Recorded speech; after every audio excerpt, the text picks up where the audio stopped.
વાવ જે ગુજરાત રાજ્યના વાવ-થરાદ જિલ્લામાં આવેલું એક સમયનું ઐતિહાસિક રજવાડું છે, જેનો ઇતિહાસ સદીઓથી શરૂ થાય છે.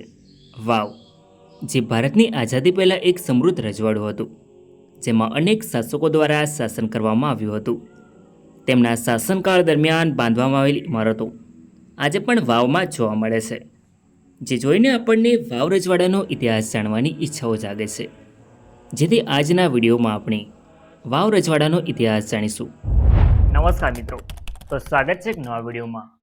સો ફ્રેન્ડ્સ, હું છું ધર્મેશ અને ધર્મેશ પટેલ યુટ્યુબ ચેનલમાં તમારું સ્વાગત છે. સો ફ્રેન્ડ્સ, આજના વિડીયોમાં આપણે વાવ રજવાડાનો ઇતિહાસ જાણીશું. સો વિડીયોમાં છેલ્લે સુધી જોડાયેલા રહો. તો ચાલો વિડીયોને શરૂ કરીએ. મિત્રો, વાવ ગુજરાતમાં આવેલું એક સમયનું ઐતિહાસિક રજવાડું છે, જેની સ્થાપના 12મી સદીમાં ચૌહાણ રાજપૂતો દ્વારા કરવામાં આવી હતી. તો મિત્રો, સૌપ્રથમ જાણીશું આપણે વાવ રજવાડાની સ્થાપના કેવી રીતે થઈ અને કોના દ્વારા કરવામાં આવી.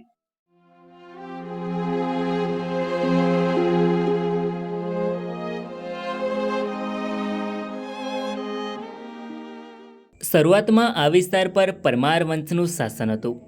પરમારો જે માળવાના પ્રખ્યાત રાજા ભોજ જેવા મહાન શાસકોના વંશજો હતા. તેઓએ આ વિસ્તાર પર કબજો કર્યો અને તેને સમૃદ્ધ બનાવ્યો. પરંતુ સમય જતાં નાડોલના ચૌહાણ વંશના રાજાઓ આ વિસ્તારમાં આવ્યા અને આ વિસ્તાર પર પોતાની સત્તા સ્થાપી.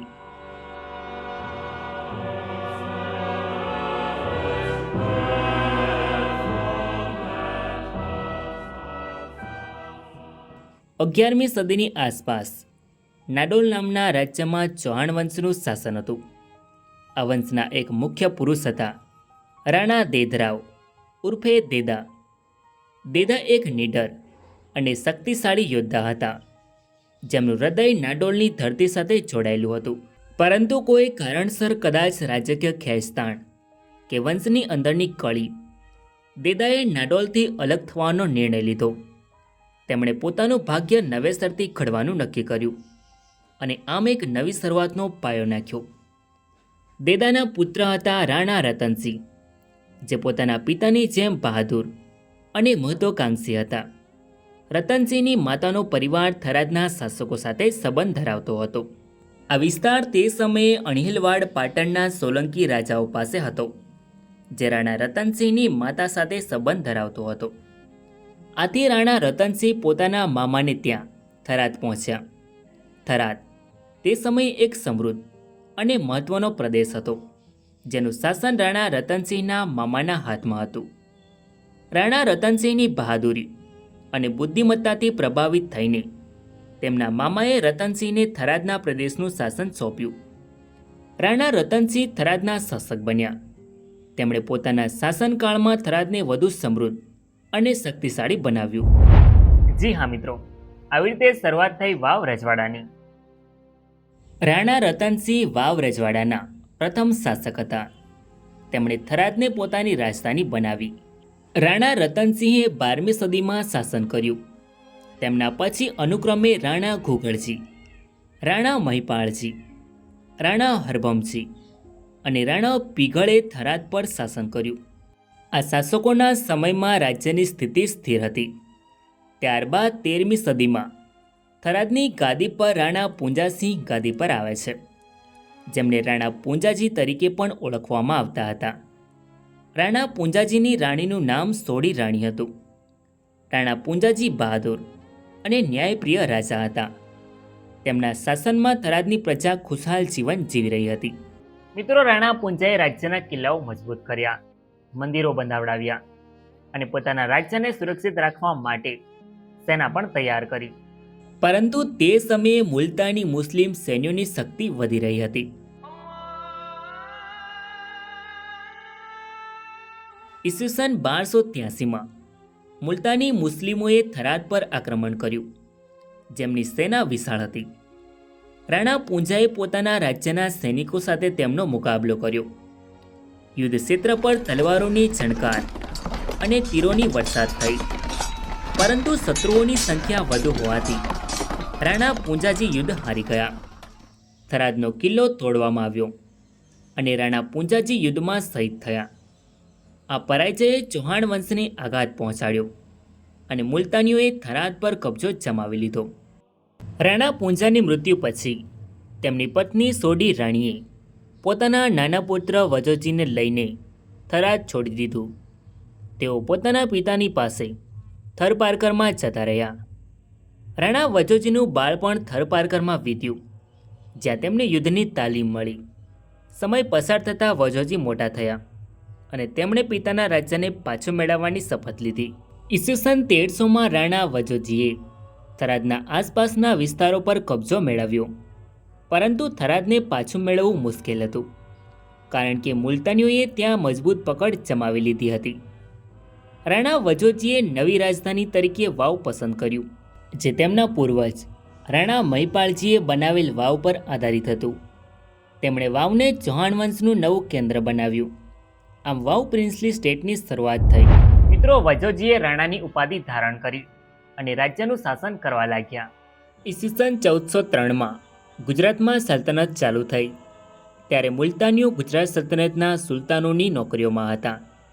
કેટલાક સમય પછી એમાંના ફતેખાન બલુચને તેરવાડા, રાધનપુર અને થરાદનો વહીવટ સોંપવામાં આવ્યો હતો. રાણા વજોજીએ ઘણા વર્ષો સુધી વાવ રજવાડામાં શાસન કર્યું. ત્યારબાદ તેમનું અવસાન થાય છે, જેથી તેમના અનુગામી તરીકે રાણા દીપસિંહ વાવ રજવાડાની ગાદી પર આવે છે. ત્યારબાદ રાણા રણમલ વાવ રજવાડાની ગાદી પર આવે છે. તેમણે ઘણા વર્ષો સુધી શાસન કર્યું. ત્યારબાદ તેમનું અવસાન થાય છે. ત્યારબાદ અનુક્રમે રાણા સિદ્ધજી, રાણા મહેરસિંહજી, રાણા રણવીરજી, રાણા ગંગાજી, રાણા પાતાજી, રાણા કલ્યાણસિંહજી, રાણા ભોજજી, રાણા ચંદ્રસિંહજી અને રાણા જોગરાયજી વાવ રજવાડાની ગાદી પર આવે છે. મિત્રો, રાણા જોગરાયને રાણા જોગરાજ તરીકે પણ ઓળખવામાં આવે છે. તેમનો જન્મ 17મી સદીની શરૂઆતમાં થયો હતો અને તેઓએ પોતાના પૂર્વજોની વિભૂતિને પાછી મેળવવાની મહાન કોશિશ કરી. રાણા જોગરાજના પૂર્વજો એક સમયે થરાદ રાજ્ય પર શાસન કરતા હતા. તેમણે પોતાની સેના ભેગી કરી અને થરાદ રાજ્યને પાછું મેળવવા માટે અથાગ પ્રયત્નો કર્યા. આ કોશિશોમાં તેઓએ અનેક લડાઈઓ લડી, પરંતુ તે સમયના જટિલ રાજકીય સંબંધોને કારણે તે સંપૂર્ણપણે સફળ ન થઈ. રાણા જોગરાજે પોતાની વીરતા દર્શાવી જ્યારે તેઓએ સાંચોર પ્રાંતમાં લૂંટફાટ કરી. સાંચોર, જે આજના રાજસ્થાનમાં જાલોર જિલ્લાનો એક મહત્વપૂર્ણ પ્રદેશ છે, ત્યાં તેઓએ પોતાની સેના સાથે હુમલો કર્યો. આ હુમલાઓથી તેમણે પોતાના વિસ્તારને મજબૂત કર્યા અને પોતાના વંશની શાન વધારી. પરંતુ આ કાર્યોથી ગુજરાતનો સૂબો ક્રોધિત થયો. ગુજરાતનો સૂબો, જે મુગલ સામ્રાજ્યના અંડરમાં હતો, તેઓએ રાણા જોગરાજને ખંડણી આપવાનો આદેશ આપ્યો, પરંતુ રાણા જોગરાજે આને સ્વીકારવાનો ઇનકાર કર્યો. આ ઇનકારથી ક્રોધિત થઈને ગુજરાતના સુબેદારે એક વિશાળ સેના મોકલી, પરંતુ આ સેનાને રાણા જોગરાજે નિષ્ફળ બનાવી. ત્યારબાદ આ સેના પાલનપુરના દિવાન ફતેખાનને સોંપવામાં આવી, જે કુશળ અને નિપુણ સેનાપતિ હતો. પાલનપુરના દિવાન તરીકે ફતેખાનને આ કાર્ય સોંપવામાં આવ્યું કે તેઓ જોગરાજને પરાજિત કરે અને ખંડણી વસૂલે. પરંતુ આ સમાચાર રાણા જોગરાજને પણ પહોંચી ગયા. જોગરાજ, જે વીરતાના પુરુષોત્તમ હતા, તેઓએ આને એક તક તરીકે જોયું. તેઓએ પોતાની સેના તૈયાર કરી અને શત્રુનો સામનો કરવા માટે આગળ વધ્યા. દિવાન ફતેખાનને રાણા જોગરાજની વીરતા અને તેમની સેનાની ચતુરાઈનો સામનો કર્યો. બંને પક્ષ વચ્ચે ભયાનક યુદ્ધ થયું.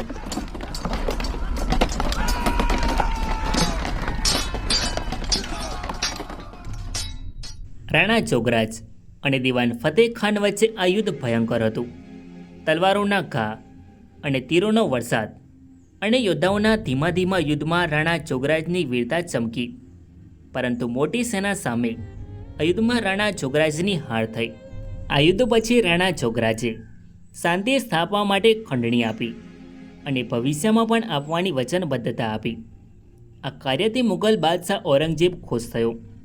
ઔરંગઝેબે દિવાન ફતેખાનથી પ્રસન્ન થઈને તેણે દિવાન ફતેખાનને સાંચોર, ભીનમાલ અને જાલોરની જમીનોના ગ્રાન્ટ આપ્યા અને આ પ્રાંતોને પાલનપુર રિયાસતમાં સમાવી દીધા. આ ઘટનાની વાત પાલનપુર રિયાસતના ઇતિહાસમાં દોહામાં લખાયેલી છે. આ દોહામાં રાણા જોગરાજને એક મહાન વીર યોદ્ધા તરીકે વર્ણવવામાં આવ્યા છે.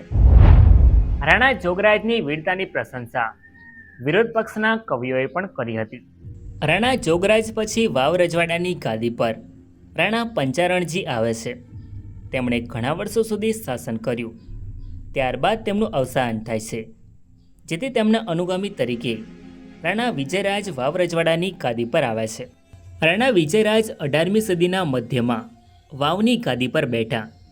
તેમણે વાવને મજબૂત બનાવવા પર ધ્યાન કેન્દ્રિત કર્યું. તેઓ એક ન્યાયી અને ધાર્મિક રાજા હતા. તેમના શાસન દરમિયાન પાલનપુરમાં ફિરોઝ ખાનનું શાસન હતું. દિવાન ફિરોઝ ખાન થરાદ પર પોતાનો પ્રભાવ વધારવા માંગતો હતો, જેથી તેમની નજર વાવ અને થરાદ પર હતી. ફિરોઝ ખાને મોટી સેના સાથે થરાદ પર આક્રમણ કર્યું, પરંતુ તે પહેલાં તેના સૈનિકોએ વાવના ગામડાઓમાં લૂંટફાટ મચાવી દીધી. રાણા વિજયરાજે આ અન્યાયને સહન ન કર્યો. તેમણે તરત જ પોતાના વિશ્વાસપાત્ર સરદારો રંગા અને વજાને બોલાવ્યા. આ સરદારો વાવના નિષ્ઠાવાન અને શક્તિશાળી નેતા હતા. રાણા વિજયરાજે તેમને વાવની સેના સોંપી. સરદાર રંગો અને વજો સેના લઈને થરાદ તરફ કૂચ કર્યું.